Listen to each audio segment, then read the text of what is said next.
So hello guys, welcome back to this channel. So today we're starting with the third lecture and हमारा जो third lecture है वो होने वाला है आपका yes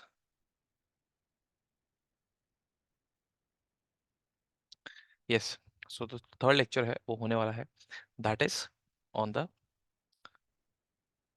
methods of transferring the charge. अब मोस्ट इम्पॉर्टेंट टॉपिक इसको हम नहीं बोलेंगे। क्यों? क्योंकि अगर आप ध्यान से देखो डिलीटेड पार्ट जो है, जो सीबीएसई ने डिलीट पार्ट दिया है कि कौन कौन से चैप्टर से क्या क्या डिलीट है, तो वहाँ पे methods of transferring the charge delete कर दिया गया है। बट बेसिकली हमें एक आइडिया होना चाहिए दैट क्या क्या तरीके हैं जिसे हम चार्ज को ट्रांसफर कर सकते हैं एक जगह से दूसरी जगह पे। ठीक है, so basically we have three methods which we can transfer the charge. अब पहला मेथड है कंडक्शन, दूसरा इंडक्शन और तीसरा बाय फ्रिक्शन। अब सुनो,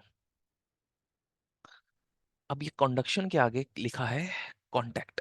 इसका मतलब क्या है, ये जो आप इसका स्क्रीनशॉट भी ले सकते हो, ठीक है ना। हाँ, तो ये पूरा का पूरा जो टेबल है ये मैंने इसीलिए आपको दिया है ताकि एक क्लैरिटी आपको मिल जाए और जल्दी से हम इसको रिवाइज कर सकें, ठीक है ना। कंडक्शन मतलब जब चार्ज का ट्रांसफर कांटेक्ट एक बॉडी से दूसरी बॉडी के कांटेक्ट के थ्रू होगा, ठीक है। अब इस कांटेक्ट में, इस चार्ज के ट्रांसफर में क्या दोनों बॉडी न्यूट्रल रहनी चाहिए, क्या एक पॉजिटिव एक नेगेटिव, या एक चार्ज और दूसरी न्यूट्रल रहनी चाहिए, कैसा होना चाहिए। तो जब हम कंडक्शन के थ्रू चार्ज को ट्रांसफर करेंगे तो उसमें से एक बॉडी को न्यूट्रल रहना पड़ेगा और एक को चार्ज रहना पड़ेगा, ठीक है। अब वो चार्ज कैसा भी हो सकता है, वो चार्ज पॉजिटिव भी हो सकता है और वो चार्ज नेगेटिव भी हो सकता है। और जब आप कांटेक्ट से मतलब कि कंडक्शन से अगर आप चार्ज को ट्रांसफर कर रहे हैं एक बॉडी से दूसरी बॉडी, तो आपकी एक बॉडी न्यूट्रल रहेगी और एक बॉडी चार्ज रहेगी, ठीक है। ओके, तो होगा क्या जब आप इसको टच करेंगे, उसके बाद होगा क्या। Electrons move between the objects until the charge is balanced on each. अब देखो ये लाइन जो है ना, ये काफी इंपॉर्टेंट है,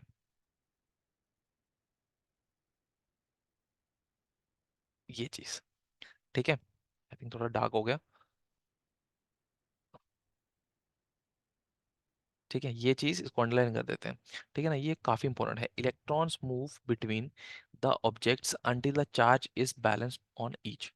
बैलेंस्ड ऑन ईच का मतलब क्या है कि according to their shape and size जो चार्ज है वो जब ट्रांसफर किया जाएगा एक बॉडी से दूसरी बॉडी, वो तब तक ट्रांसफर होता रहेगा जब तक दोनों में चार्ज बैलेंस नहीं हो जाता। अब यहाँ पे मैं एक बहुत ही इजी आपको एक एग्जांपल दूंगा और इस एग्जांपल के बेस के ऊपर आपके एनसीईआरटी में भी क्वेश्चन है, ठीक है। और जब हम वो करेंगे तो तब मैं आपको उसको रिमाइंड भी करवाऊंगा। अब देखो, मान लो मेरे पास यहाँ पे दो बॉडीज हैं, ठीक है। दो बॉडीज हैं, ठीक है, ए एंड बी। अब मैंने यहाँ पे क्या बोला कि कंडक्शन मेथड के अकॉर्डिंग दोनों बॉडीज कांटेक्ट में होनी चाहिए, तो इसको हमने कांटेक्ट में ला दिया वाया अ वायर, ठीक है। ओके, इसके ऊपर जो है वो -2 कूलम का चार्ज है और इसके ऊपर 0 है। कंडीशन सेटिस्फाइड हो गई, एक न्यूट्रल है और एक चार्ज है। यहाँ पे भी एक नेगेटिव चार्ज है और एक न्यूट्रल मतलब कि 0 चार्ज है, ठीक है। अब इनके बीच में चार्ज का ट्रांसफर शुरू हो जाएगा और चार्ज का ट्रांसफर तब तक नहीं हो जाता जब तक ये इन दोनों पे चार्ज बैलेंस नहीं हो जाता। बैलेंस मतलब ये according to their shape and size, ठीक है, मटेरियल उसके पास अकॉर्डिंगली उतना चार्ज होना चाहिए। अब मान लो ये जो बॉडी है ए एंड बी, इन दोनों की जो मटेरियल है वो सेम है, मतलब कि दोनों कॉपर के बने हैं, दोनों की शेप सेम है और दोनों का साइज भी क्या है, वो सेम है। तो क्या होगा, ये ट्रांसफर तब तक होता रहेगा जब तक दोनों पे Q1 प्लस Q2 अपॉन 2 का चार्ज नहीं बन जाता, ठीक है। ये ट्रांसफर तब तक होता रहेगा जब तक दोनों पे Q1 प्लस Q2 अपॉन 2 का चार्ज नहीं बन जाता, तब तक ये चार्ज जो है वो ट्रांसफर होता रहेगा। एक बार इतना चार्ज Q1 प्लस Q2/2 बन गया तो ये चार्ज होना ट्रांसफर होना बंद हो जाएगा। इसका मतलब अगर -2 कूलम का चार्ज है तो -2 प्लस 0/2, मतलब कि जब तक -1 और -1 का चार्ज जो है वो नहीं बन जाता, चार्ज ट्रांसफर होता रहेगा। ठीक है, so this is conduction. Conduction happens when the two bodies are in contact, equal. ठीक है, समझ में आया। और दूसरी चीज कि जब कंडक्शन के थ्रू चार्ज को ट्रांसफर करेंगे, एक बॉडी न्यूट्रल और दूसरी बॉडी चार्ज होनी चाहिए। ठीक है, ओके। नेक्स्ट आता है इंडक्शन। अब इंडक्शन में यहाँ पे इन्होंने दो टाइप्स लिखे हैं कि एक टेम्परेरी इंडक्शन करना है कि परमानेंट। हमें सिर्फ इंडक्शन समझना है क्योंकि देखो आगे ये टॉपिक डिलीटेड है, इसको हम जस्ट एज अ नॉलेज के लिए समझ रहे हैं। ठीक है, तो ज्यादा लोड नहीं लेना इसका। ठीक है ना। इंडक्शन में क्या होता है, अब इसमें अगर कांटेक्ट था तो इसमें हम कांटेक्ट नहीं रखेंगे। ठीक है, अच्छा तो क्या कांटेक्ट होना चाहिए? नहीं, नन, कोई भी कांटेक्ट नहीं होगा। ठीक है, अच्छा इसमें कैसा होना चाहिए? एक बॉडी न्यूट्रल और एक बॉडी चार्ज, सेम कंडक्शन की तरह। अब क्या होता है कि इंडक्शन में चार्ज मूव नहीं करेगा। अब एक बहुत ही इंपॉर्टेंट सा जो है वो ये स्टेटमेंट है कि चार्ज मूव नहीं करेगा। अब मैं तुम्हें समझाता हूँ कि होता क्या है। देखो, charge move away from the charge object, opposite charge move towards the object, nothing leaves the neutral object। अब ध्यान से सुनना इस लाइन के मतलब को। देखो यहाँ पे इसने क्या लिखा है, nothing leaves a neutral object. Okay, मतलब इसमें भी हमें इंडक्शन में एक न्यूट्रल ऑब्जेक्ट चाहिए और एक चार्ज ऑब्जेक्ट चाहिए। ठीक है ना। मान लो मेरे पास एक न्यूट्रल ऑब्जेक्ट है और एक चार्ज ऑब्जेक्ट है। ठीक है ना। न्यूट्रल ऑब्जेक्ट का मतलब क्या होता है? जिसके ऊपर equal amount of positive and negative charge होता है। ठीक है, अच्छा अब ये न्यूट्रल है, मतलब कि ये 0 कूलम है। ठीक है ना। और यहाँ पे कुछ भी लगा लो। ठीक है, +2 -2 कुछ भी लगाओ, पॉजिटिव हो सकता है, नेगेटिव नेगेटिव लगा लेते हैं। ठीक है ना। अब होगा क्या, देखो, अब ये न्यूट्रल है, इसको मैं N लिख देता हूँ, और ये चार्ज्ड है, इसको C लिख देता हूँ। ठीक है ना। अब होगा क्या कि यहां से यहां ट्रांसफर नहीं होगा चार्ज, नहीं, ट्रांसफर नहीं होगा, मगर चार्ज मूव करेगा विद इन द बॉडी। अब कौन सी बॉडी से मूव करेगा? जो न्यूट्रल है। कैसे? अब मैं समझाता हूँ। नेगेटिव चार्ज होने का मतलब क्या है? नेगेटिव चार्ज होने का मतलब ये है कि उस बॉडी के पास ज्यादा अमाउंट में क्या प्रेजेंट है? इलेक्ट्रॉन्स प्रेजेंट है। इतनी बात मानते हो? ठीक है। अब न्यूट्रल बॉडी के पास क्या है? न्यूट्रल बॉडी के पास इक्वल अमाउंट ऑफ इलेक्ट्रॉन्स और प्रोटॉन्स हैं, ये भी मानते हो? ठीक है, मगर वो जो इलेक्ट्रॉन्स और प्रोटॉन न्यूट्रल बॉडी के पास है ना, वो अलाइंड नहीं है। They are spreaded in a random manner. ठीक है ना, मतलब कि रैंडमली प्रेजेंट है ऐसे करके। जैसे मैं आपको यहाँ पे थोड़ा सा बता देता हूँ। ठीक है ना, इसको मिटा देता हूँ। ठीक है, जैसे positive negative positive negative positive negative, ठीक है ना, ऐसे करके 4% है। अब होगा क्या, जब आप नेगेटिव चार्ज बॉडी इसके पास लाओगे, ठीक है, तो अब नेगेटिव चार्ज का काम क्या है? किसको अट्रैक्ट करना? पॉजिटिव को। किसको रिपेल करना? नेगेटिव को। तो होगा क्या, कुछ देर बाद आप ये देखोगे कि थोड़ा सा ऊपर कर देते हैं इसको, हाँ, या ठीक है। थोड़ी देर बाद आप ये देखोगे कि ये जो न्यूट्रल बॉडी था ना, और ये जो -2 कूलम वाला चार्ज था, ये किसको अट्रैक्ट करेगा? पॉजिटिव को। तो यहाँ पे पॉजिटिव चार्ज इसके एंड पे अलाइन हो जाएगा ऐसे करके, और नेगेटिव चार्ज इसके दूसरे एंड पे अलाइन हो जाएगा। क्यों? क्योंकि देखो पॉजिटिव चार्ज को अट्रैक्ट करेगा, नेगेटिव चार्ज जो है वो इसको रिपेल करेगा। ठीक है, तो due to its negative charge, ठीक है, ये पॉजिटिव चार्ज को अट्रैक्ट करेगा, और पॉजिटिव चार्ज एक जगह पे अलाइन हो जाएगा और नेगेटिव चार्ज भी एक जगह पे अलाइन हो जाएगा। This alignment of positive and negative charge is called polarisation of the body. इस पोलराइजेशन को हम कैपेसिटर चैप्टर में भी अच्छे से पढ़ेंगे। ठीक है ना। मगर आप ये देख लो कि नथिंग लीव्स, क्या कुछ गया क्या न्यूट्रल ऑब्जेक्ट से? कुछ यहाँ से कुछ गया नहीं? गया ना। तो इसका मतलब यहाँ से लीव नहीं करेगा, बस ये जो बॉडी है ना, ये पोलराइज हो जाएगी। पोलराइज होने का मतलब यहाँ पे पॉजिटिव और नेगेटिव चार्ज अलाइन हो जाएगा। अगर ये नेगेटिव जगह पॉजिटिव होता तो क्या होता, यहाँ पे नेगेटिव चार्ज अलाइन हो जाता और यहाँ पे पॉजिटिव चार्ज अलाइन हो जाता, बस इतना सा फर्क है। ठीक है, इंडक्शन समझ में आया? विदाउट कॉन्टैक्ट एक बॉडी न्यूट्रल एक body charge. Conduction with contact एक बॉडी न्यूट्रल एक बॉडी चार्ज। अब तीसरा और आखिरी जो है दैट इज फ्रिक्शन और रबिंग। बहुत बार किया है, किसी दो न्यूट्रल ऑब्जेक्ट्स को अगर आप जो है वो रब करेंगे, दो न्यूट्रल होने चाहिए। देखो यहाँ पे सामने कंडीशन मेंशन है, ठीक है, दोनों के दोनों कैसे होने चाहिए, न्यूट्रल होने चाहिए। तो क्या होगा, इलेक्ट्रॉन्स जो है वो मूव करेंगे कहाँ से कहाँ, उस बॉडी से जिस बॉडी के पास थोड़ी सी जो है ऐसे बोल सकते हो, ऐसी बॉडी जो इलेक्ट्रॉन्स को अच्छे से होल्ड नहीं कर सकती, मतलब कि जो इलेक्ट्रॉन्स को ये चाहती है कि तुम चले जाओ, ठीक है ना, मतलब कि होल्ड नहीं कर पा रही इलेक्ट्रॉन्स को, क्योंकि जो चीज होल्ड नहीं कर पा रहे अब वो चीज तो निकलेगी, ठीक है ना। तो इलेक्ट्रॉन्स कहाँ से मूव करते हैं, इलेक्ट्रॉन्स मूव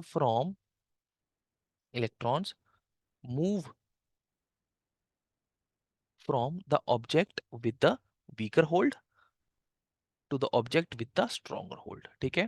तो इलेक्ट्रॉन्स कहाँ से कहाँ मूव करेंगे, इलेक्ट्रॉन्स मूव करेंगे जिस बॉडी के पास इलेक्ट्रॉन्स को पकड़ने की इतनी ज्यादा कैपेबिलिटी नहीं है, वहां से किस बॉडी की तरफ, जिस बॉडी के पास इलेक्ट्रॉन को होल्ड करने की अच्छी कैपेबिलिटी है, ठीक है। जैसे कि मान लो मेरे पास एक यहाँ पे लगा लो कि वो है कॉम्ब है, ठीक है ना। अब मैंने उसको रब किया अपने हेयर्स के साथ, ठीक है, और यहाँ पे मेरे को पीसीज ऑफ पेपर है। अब क्या होगा, इलेक्ट्रॉन्स का ट्रांसफर होगा कॉम से पीसीस की तरफ। पीसीस जो है, मान लो पॉजिटिव चार्ज था, इसके ऊपर नेगेटिव चार्ज आ गया, ठीक है ना, ये नेगेटिव चार्ज हो गया, ठीक है। या उल्टा मान लो कि अगर इसके पास इलेक्ट्रॉन्स रखने की कैपेबिलिटी इतनी नहीं थी तो ये इलेक्ट्रॉन्स इससे दूर चले जाएंगे, रह गया पॉजिटिव चार्ज सिर्फ और सिर्फ। अब ये पॉजिटिव चार्ज यहाँ पे प्रेजेंट नेगेटिव चार्ज को क्या करेगा, अट्रैक्ट करेगा, ठीक है। तो इससे क्या होता है, इससे चार्ज का ट्रांसफर होता है वाया रबिंग और फ्रिक्शन, ठीक है। फ्रिक्शन में और इंडक्शन में डिफरेंस क्या है, तो बेसिकली फ्रिक्शन वाले मेथड पे आप दोनों बॉडीज को मूव करते हो, मतलब कि रिलेटिव मोशन बिटवीन देम। मगर इंडक्शन में you have to put both the bodies in contact only, सिर्फ कांटेक्ट से ही चार्ज का जो है वो ट्रांसफर किया जा सकता है। मगर फ्रिक्शन में आपको रबिंग करने पड़ेगी। अब रबिंग से क्या होगा, इलेक्ट्रॉन्स ट्रांसफर होंगे कहाँ से कहाँ, जिस बॉडी के पास इतनी कैपेबिलिटी नहीं है कि वो इलेक्ट्रॉन्स को अपने पास रख पाए, वहां से इलेक्ट्रॉन जाएंगे दूसरी बॉडी पे जिसके पास अच्छी कैपेबिलिटी है, ठीक है। तो there are three methods, conduction, induction, friction. आई बात समझ में? और फ्रिक्शन के लिए both the bodies should be neutral. ये तीनों टॉपिक्स जो है वो इम्पोर्टेंट एज इट इज नहीं है, नॉलेज के लिए आपको पता होना चाहिए। क्लियर है? ठीक है, अब चलते हैं अपने पहले और बहुत ज्यादा इम्पोर्टेंट टॉपिक पे। पहला तो नहीं है वैसे, मगर इम्पोर्टेंट काफी है, ठीक है। कूलम्स लॉ, ठीक है। अब सुनना ध्यान से।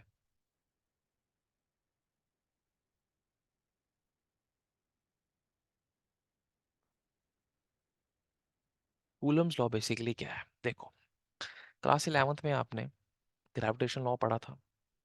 Gravitation law says that the force of attraction between two bodies, a two point mass, is directly proportional to the product of their masses and inversely proportional to the square of distance between them.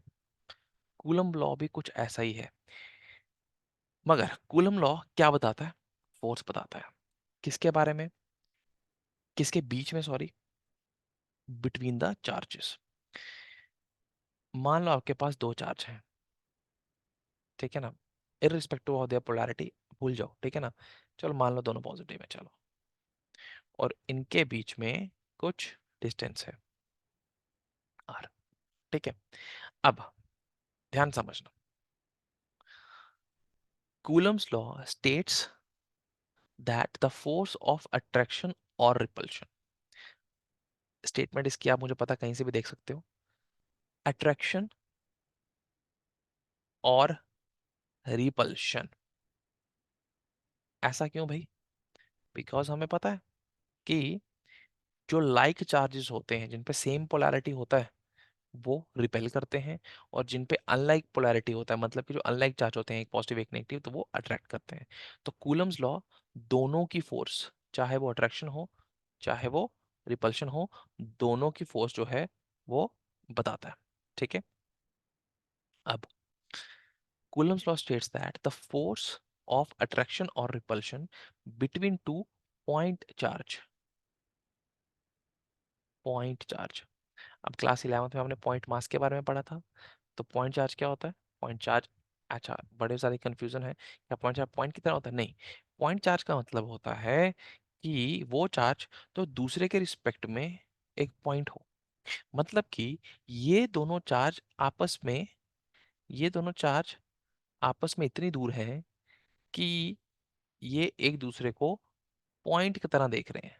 ठीक है ना, वैसी चीज है। ठीक है ना, point mass या पॉइंट चार्ज दोनों एक ही चीज है। ठीक है ना, तो जैसे पॉइंट चार्ज को डिफाइन करते हैं वैसे पॉइंट, जैसे पॉइंट मास को डिफाइन करते हैं वैसे ही पॉइंट चार्ज। ठीक है, क्योंकि इनके बीच में जो डिस्टेंस है वो इतना बड़ा है, ठीक है ना, as compare to the magnitude of this charge, कि ये एक दूसरे को पॉइंट की तरह जो है वो कंसीडर कर रहे हैं। ठीक है, okay, the Coulomb force, Coulomb's law is defined या states that the force of attraction or repulsion between 2 point charges is number one, directly proportional to product of their charges, and number two, inversely proportional to the square of distance between them।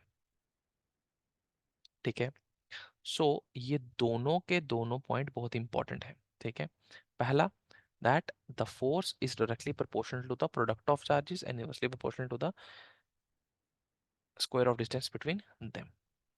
अगर मैं इन दोनों equations को combine करूं तो मेरे को मिलेगा directly proportional to Q1 Q2 upon R square. Proportionality का साइन हटाएंगे, वेरी गुड, लगाएंगे K Q1 Q2 upon R square. K क्या है? K इज कॉल्ड कांस्टेंट, और ये इस K की जो वैल्यू है, ये कांस्टेंट कैसा होता है? डाइलेक्ट्रिक कांस्टेंट होता है बेसिकली। तो 1/4 पाई एप्सिलन। अब ये क्या है एप्सिलन? एप्सिलन जो है सिंबल का नाम है, क्या इसको किसको सिग्निफाई करता है, किसको दिखाता है? It shows the permittivity, permittivity of any medium, permittivity of any medium. अगर दोनों चार्ज के बीच में एयर है तो यहाँ पे हम एप्सिलन नॉट यूज करेंगे, वाटर है EW यूज करेंगे। मतलब कि डिफरेंट डिफरेंट मटेरियल्स की जो चार्ज के बीच में होते हैं, डिफरेंट डिफरेंट क्या होती है उनकी परमिटिविटी होती है। इसका मतलब जो फोर्स है आपकी कूलम्स लॉ के अकॉर्डिंग, जो फोर्स इलेक्ट्रोस्टैटिक फोर्स है बिटवीन टू चार्ज, वो मीडियम पे भी डिपेंड करेगी कि इन दोनों के बीच में कैसा मीडियम है। ठीक है, जिस तरह का मीडियम उस टाइप की फोर्स। सिंपल आ गया। ठीक है, वेरी गुड। तो force directly proportional to the product of charges, inversely proportional to the square of distance between them। K की वैल्यू 1/4 by epsilon।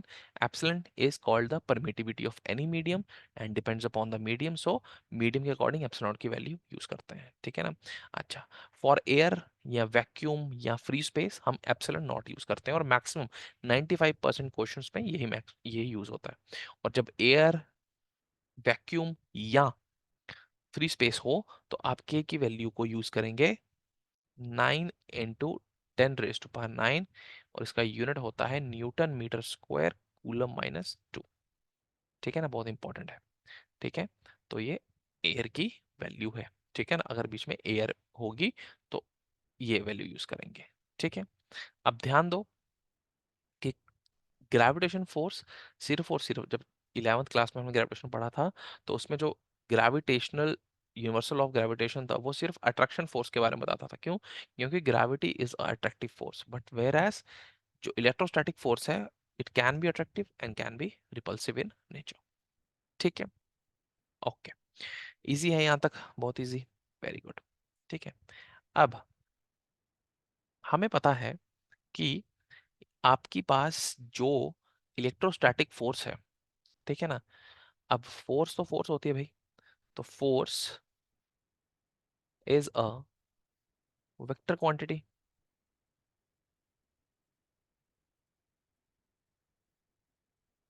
ठीक है ना, force is a vector quantity, तो उसका क्या होगा, मैग्नीट्यूड भी होगा और डायरेक्शन भी होगी।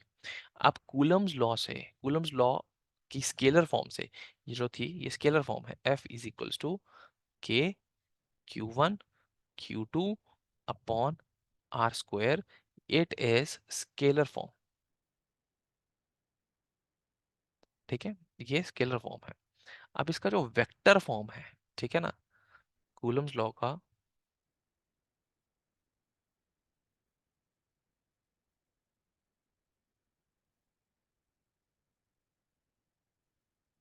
कूलम्स लॉ की जो वेक्टर फॉर्म है उसको हम देखेंगे, ठीक है, ओके, बहुत इजी है, ठीक है ना, बट उससे पहले हमें करेक्टरिस्टिक्स समझने होंगे कूलम्स लॉ के अंदर जो फोर्स हम पढ़ रहे हैं उसके करेक्टरिस्टिक्स, ठीक है, तो वन बाय वन हम पहले उसके करेक्टरिस्टिक्स को समझ लेते हैं, ठीक है, okay, characteristic number one, coulomb force जो होती है या कूलम्स लॉ के अंदर जो इलेक्ट्रोस्टैटिक फोर्स होती है, it can be attractive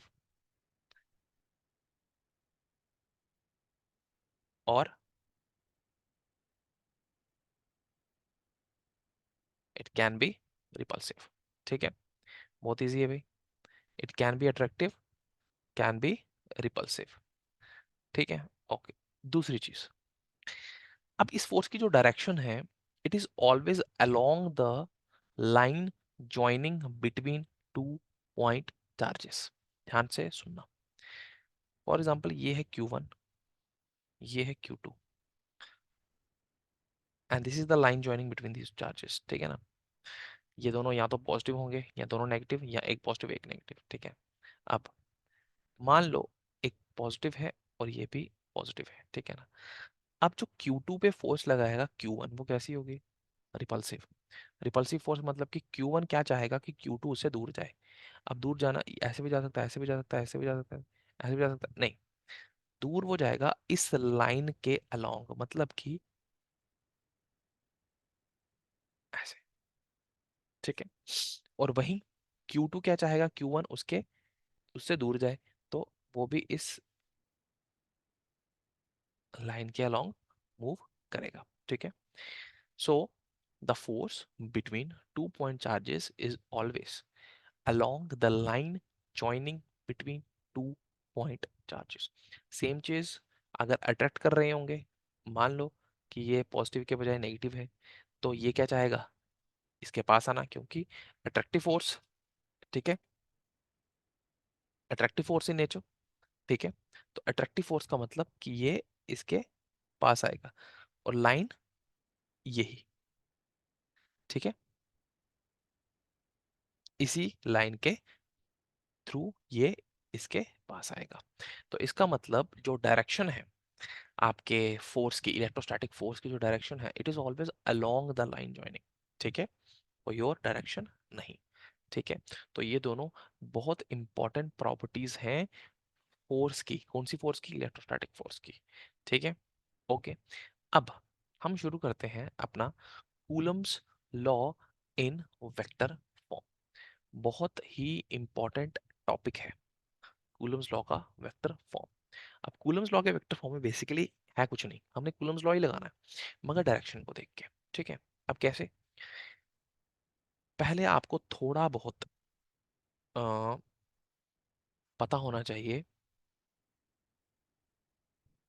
vectors का, ठीक है ना, इसकी डायग्राम में ही इसका आंसर है, ठीक है, तो अगर आपने डायग्राम को अच्छे से समझ लिया तो मतलब कि आपको आराम से जो है कूलम फोर्स का, कूलम्स लॉ का वेक्टर फॉर्म समझ में आ जाएगा। ठीक है, ओके।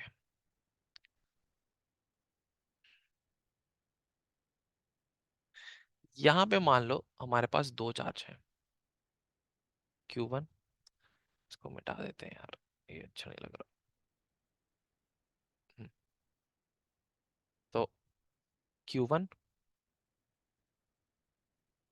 Q2, स्पेस में कहीं भी हमारे पास दो चार्ज हैं, ठीक है, Q1 एंड Q2, ठीक है। ये है भाई पॉजिटिव, और ये भी पॉजिटिव है, आपकी मर्जी, कुछ भी आप जो है वो, ठीक है, ओके। अब क्योंकि ये स्पेस में कहीं भी प्रेजेंट है, तो इनका कोई ना कोई पोजीशन होगा, ठीक है ना। एक्स वाई जेड एक्सिस से ये कुछ ना कुछ डिस्टेंस पे होंगे, ठीक है ना। ये आपका आ गया ओरिजिन पॉइंट, ये ओरिजिन, ठीक है ना। अब ओरिजिन से इसकी पोजीशन को रिप्रेजेंट कर रहा है R1 वेक्टर, और ओरिजिन से इसकी पोजीशन को रिप्रेजेंट कर रहा है R2 वेक्टर, ठीक है। ध्यान से हर एक चीज को जो है वो नोट डाउन करना है, ठीक है ना। यहाँ साइड पे लिखते रहो, R1 वेक्टर क्या है, R2 वेक्टर क्या है, ठीक है, position vector of for charge Q1, position vector for charge Q2, ठीक है ना। अब इन दोनों में डिस्टेंस है, ठीक है ना। अब अगर इसका पोजीशन R1 है और इसका पोजीशन R2 है, तो R12 ले लो, R21 ले लो, तुम्हारी मर्जी है, इन दोनों के बीच का डिस्टेंस मैं R ले रहा हूँ, ठीक है ना, क्योंकि मैग्नीट्यूड तो R ही रहेगा ना, ठीक है, ओके। R12 या R21, ठीक है, ओके, वेरी गुड। अब सबसे पहले मुझे ये बताओ कि Q1 पे कौन फोर्स लगाएगा। Q1 पे फोर्स लगाएगा Q2, कैसी फोर्स लगाएगा, रिपल्सिव फोर्स लगाएगा। अब ध्यान देना, that repulsive force is along the line joining, along the line joining, मतलब कि Q1 उस साइड धकेलेगा, ठीक है ना। और Q2 जो है उस पे कौन फोर्स लगेगा, Q1, और Q2 की टेंडेंसी कहाँ पे जाने की होगी, ये side, along the line joining, ठीक है। इस चीज को जो है वो याद रखना है हमेशा, ठीक है। अब मुझे बताओ, इस वाली जो फोर्स है, ये वाली जो फोर्स है, इसको क्या बोलेंगे, दिस इज F12, इस वाली फोर्स को क्या बोलेंगे, दिस इज F21, साइड पे लिखते चलो, F12 क्या है भाई, F12 है force on charge 1 due to 2। Next F21 force on charge 2 due to 1, okay. अब फोर्स तो हमें यार कूलम्स लॉ ने भी बताया था, Q1 Q2 upon R square, मगर हमें वहां पे डायरेक्शन नहीं पता था। अब ध्यान दो, जब Q1 उधर जाएगा तो वो इस ऐसे मूव कर रहा है, मतलब कि इसके लॉन्ग मूव कर रहा है ऐसे, ठीक है, तो वो 2 से 1 मूव कर रहा है कि 1 से 2 मूव कर रहा है, 2 से 1 मूव कर रहा है ना, तो वहां का जो यूनिट वेक्टर हो जाएगा वो हो जाएगा R21 cap. R21 represents the force which is from the charge 2 towards charge 1, ठीक है ना। और दूसरा R12, R12 क्या है, वो यूनिट वेक्टर जो कि किसको रिप्रेजेंट कर रहा है, उस फोर्स को जो 1 से 2 जा रही है। अब ये यूनिट वेक्टर क्या बोला है भाई, यहाँ पे मैंने दो चीजें और यूज की हैं, R12, R21, ठीक है ना। यूनिट वेक्टर भैया कोई बला नहीं है, आपने 11th में पढ़ा हुआ है, unit vector are used for determining the direction,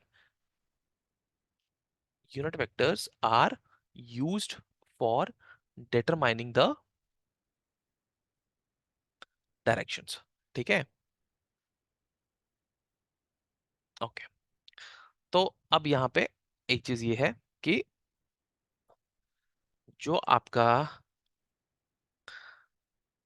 R12 और R21 है, R12 और R21 है, वो बेसिकली है क्या, तो वो बेसिकली आपका यूनिट वेक्टर है जो किसको रिप्रेजेंट कर रहे हैं, डायरेक्शन ऑफ फोर्स को। कौन सी फोर्स को, इलेक्ट्रोस्टैटिक फोर्स को, ठीक है। इलेक्ट्रोस्टैटिक फोर्स जो कि Q1 और Q2 पे है, ठीक है। Q1 पे लगा रहा है Q2 और Q2 पे लगा रहा है Q1 फोर्स, और R1 और R2 क्या है बेसिकली इसके यूनिट वेक्टर्स, ठीक है। ओके, तो आई थिंक मुझे ये चीजें तो आपको समझ आ गई होंगी, ठीक है। Moving on. अब देखो, ये सारी चीजें पता चल गई तुम्हें। R1 क्या है? R1 is the position vector of Q1। R2 क्या है? Position vector of Q2। F12 क्या है? Force on one due to 2। F21 क्या है? Force on 2 due to 1। R12 क्या है? Unit vector which represents the force, represent the direction of force. किस force को रिप्रेजेंट कर रहा है? अब देखो, R12 पे जो फोर्स लग रही है वो इस साइड है, मतलब कि 2 से 1 लग रही है, उसका यूनिट वेक्टर क्या है? R21। R12 किसका यूनिट वेक्टर है? फोर्स 21 का, क्योंकि फोर्स 21 किसके साइड लग रही है? इस साइड। तो इस साइड क्या है? ये ऐसे वाली साइड कौन सी है? 1 से 2 की तरफ। इस वाली साइड कौन सी है? 2 से 1 की तरफ, ठीक है ना। अब टेक्स्ट बुक में उल्टा दिया हुआ है। टेक्स्ट बुक्स में जो है वहां पे दिया हुआ है कि R12 रिप्रेजेंट कर रहा है वो यूनिट वेक्टर जो कि फोर्स की डायरेक्शन बताएगा 1 2 वाली, ठीक है। मतलब कि वहां पे R21 की जगह R12 लिखा हुआ, कंफ्यूज नहीं होना। उन्होंने भी सही लिखा हुआ है। उन्होंने क्या लिखा हुआ है? देखो, हमने यहाँ पे R21 को क्या लिखा? R21 बेसिकली आपका क्या है? यूनिट वेक्टर है R21, जो कि किस फोर्स को की डायरेक्शन को रिप्रेजेंट कर रहा है? R21 कर रहा है आपके F12 को रिप्रेजेंट, ठीक है ना। F12 के डायरेक्शन को रिप्रेजेंट। और R12 किसको रिप्रेजेंट कर रहा है? F21 के डायरेक्शन को रिप्रेजेंट। कैसे? क्योंकि देखो, F12 किसकी तरफ जा रहा है? ऐसे ऐसे इसकी तरफ, ठीक है ना, 2 से 1। तो उसको कौन करेगा? R21। और F21 किसको रिप्रेजेंट कर रहा है? R12 को। कैसे? क्योंकि F21 जो फोर्स है वो इस तरफ आ रही है, ठीक है ना, 1 से 2। तो वो R12 को रिप्रेजेंट कर रहा है, ठीक है ना। तो इस तरह से देखो, आपकी टेक्स्ट बुक में उल्टा लिखा हुआ है कि R12 जो है वो रिप्रेजेंट कर रहा है किसको? 2 से 1 वाली फोर्स को। अगर आपने ऐसे लिखना हो लिख सकते हो, मगर आपको नोट करना पड़ेगा कि अगर R21 है तो आप उससे कौन सी फोर्स को रिप्रेजेंट कर रहे हो, R12 है तो उसको कौन सी रिप्रेजेंट कर रहे हो फोर्स, ठीक है ना। तो आपको हमें लिखना पड़ेगा, और मेंशन कर दोगे कोई दिक्कत नहीं है, ठीक है ना। ओके, तो हमने इन सबको मेंशन यहाँ पे कर दिया हुआ है, ठीक है ना, कौन क्या है। अब आ जाते हैं मैग्नीट्यूड पे।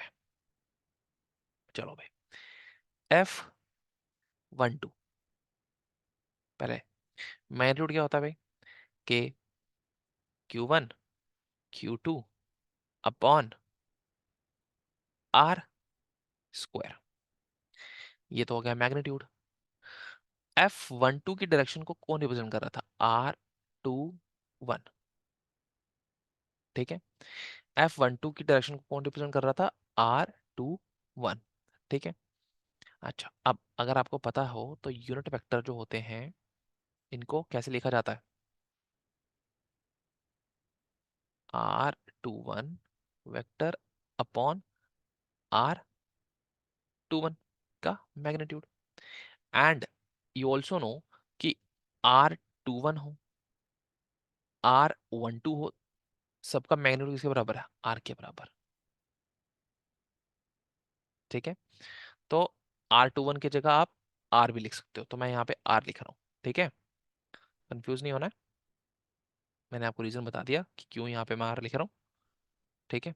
R पुट करो, F12 is equals to K Q1 Q2 upon R square R21 vector upon R। R square into R किसके बराबर हो जाएगा? के Q1 Q2 upon R cube multiply by R21 vector, ठीक है। ये क्या आ गया आपका? F12, ठीक है ना। सिमिलरली सिमिलरली F21 सब कुछ सेम होगा, बट 21 की जगह क्या आ जाएगा, यहाँ पे 21 की जगह क्या आ जाएगा, 12 के Q1 Q2 upon R cube into R12, ये वेक्टर का साइन, सॉरी वेक्टर का साइन भैया मत भूलना, ठीक है ना। अब ध्यान दो कि F12 और F21 पे डिफरेंस क्या है, सब कुछ तो सेम है, हाँ हाँ हाँ, एक डिफरेंस है, यहाँ पे R21 यूज हो रहा है और यहाँ पे R12 यूज हो रहा है। बेसिकली R12 और R21 में फर्क क्या है, R12 और R21 में सिर्फ और सिर्फ डायरेक्शन का फर्क है। अगर एक इस साइड को है तो दूसरी इस साइड को है। जहाँ पे सिर्फ डायरेक्शन का फर्क हो वहाँ पे हम पॉजिटिव नेगेटिव भी लगा सकते हैं। अगर एक नॉर्थ को हम पॉजिटिव की तरह ट्रीट कर रहे हैं तो साउथ को नेगेटिव की तरह, वाइस वर्सा भी हो सकता है, साउथ को नेगेटिव की तरह तो नॉर्थ को पॉजिटिव की तरह, ठीक है। तो अगर मैं ऐसे लिख सकता हूँ कि R12 is negative of R21, ठीक है। दोनों एक दूसरे के सेम तो हैं मगर बस डायरेक्शन का उल्टा है, ठीक है ना। तो इसका मतलब फोर्स 1 2 में और फोर्स 2 1 में सिर्फ और सिर्फ डायरेक्शन का अंतर है। और दोनों हैं क्या, इक्वल बट ऑपोजिट, ठीक है। तो कंक्लूड मैं कैसे करूंगा इसको, इसको मैं फर्स्ट एंड सेकंड रख लेता हूं। This is equation number first, this is equation number second. From first and second F12 is equals to minus F21, ठीक है। इसका मतलब क्या है कि अगर मान लो आपके पास दो फोर्सेस, सॉरी दो चार्ज हैं, एक दूसरे पे, मतलब कि पहला दूसरे पे अगर 5 न्यूटन की फोर्स लगा रहा है, ठीक है ना, ध्यान सुनना, पहला अगर दूसरे पे 5 न्यूटन की फोर्स लगा रहा है तो दूसरा भी पहले पे कितनी फोर्स लगाएगा, 5 न्यूटन की, ठीक है। Both the forces are equal and opposite to each other, ठीक है। फिर चाहे वो पॉजिटिव पॉजिटिव चार्ज हो, चाहे नेगेटिव नेगेटिव चार्ज हो, चाहे पॉजिटिव और नेगेटिव चार्ज हो, अगर एक दूसरे पे पहला चार्ज Q1 चार्ज Q2 पे 5 न्यूटन की फोर्स लगा रहा है तो Q2 भी Q1 पे 5 न्यूटन की फोर्स लगाएगा। अंतर सिर्फ और सिर्फ एक चीज का होगा, both are equal and opposite to each other, बस ये फर्क होगा। आई बात समझ में, कोई दिक्कत वाली बात नहीं है। ये है आपका कूलम्स लॉ का वेक्टर फॉर्म। यहां से हमने दो चीजें मेन सीखी हैं, ठीक है ना। पहली कि जो आपकी फोर्स की डायरेक्शन है वो क्या होगी, along the line joining between two point charges. और दूसरी बहुत ही इंपॉर्टेंट चीज कि अगर एक charge Q1 charge Q2 charge पे कितनी भी फोर्स लगा रहा है, मान लो वो 10 न्यूटन की है, 5 न्यूटन की है, तो Q2 चार्ज पे Q1 चार्ज पे 10 या 5 न्यूटन की फोर्स लगाएगा। This is Coulomb's law in vector form. और ये थोड़ा थोड़ा सिमिलर है न्यूटन्स के थर्ड लॉ पे। दो बॉडीज का जो एक्शन और रिएक्शन फोर्सेस हैं दोनों क्या होती हैं, equal but opposite in direction, ठीक है। ओके, तो this is the Newton's third law का सिमिलैरिटी थोड़ा बहुत कूलम्स लॉ के वेक्टर फॉर्म से, ठीक है। अब हमने अभी तक कूलम्स लॉ का वेक्टर फॉर्म पढ़ लिया, कूलम्स लॉ का स्केलर फॉर्म पढ़ लिया, प्रॉपर्टीज ऑफ चार्ज पढ़ लिए, अच्छा फिर हमने मेथड्स ऑफ चार्ज ट्रांसफरिंग पढ़ लिया, ठीक है। इसके बाद हमारा जो टॉपिक शुरू होगा that will be electric field. मगर बीच बीच में मैं आपको एक दो क्वेश्चन है बहुत इंपॉर्टेंट, ठीक है ना, वो मैं आपको एक शॉर्ट वीडियो के दौरान समझा दूंगा, ठीक है। बेसिकली वो क्वेश्चन है the difference between Coulomb's law and universal law of gravitation, ठीक है। तो वो मैं डिफरेंस आपको समझा दूंगा एक शॉर्ट वीडियो में। इस वीडियो के बाद हम करेंगे एनसीईआरटी के क्वेश्चंस जो कि बेस्ड होंगे आपके conservation of charge. Quantization of charge and आपके कूलम्स लॉ के ऊपर। वेक्टर फॉर्म भी हो सकती है ऑब्वियसली, स्केलर फॉर्म भी होगी, ठीक है ना। तो उसके ऊपर बेस्ड होंगे आपके नेक्स्ट आने वाले क्वेश्चंस, ठीक है। एनसीईआरटी के फर्स्ट 6 क्वेश्चंस जो हैं वो अटेम्प्ट करने की कोशिश करेंगे, ठीक है। और जब हम आगे चैप्टर्स आगे वाला चैप्टर जो प्रोसीड करेंगे further, electric field, electric dipole, basically आगे जो चीज़ें हैं उस पे जो है हम आगे वाले आने क्वेश्चंस करेंगे, ठीक है ना। तब तक के लिए this is Bhuvnesh, thank you and have a nice day.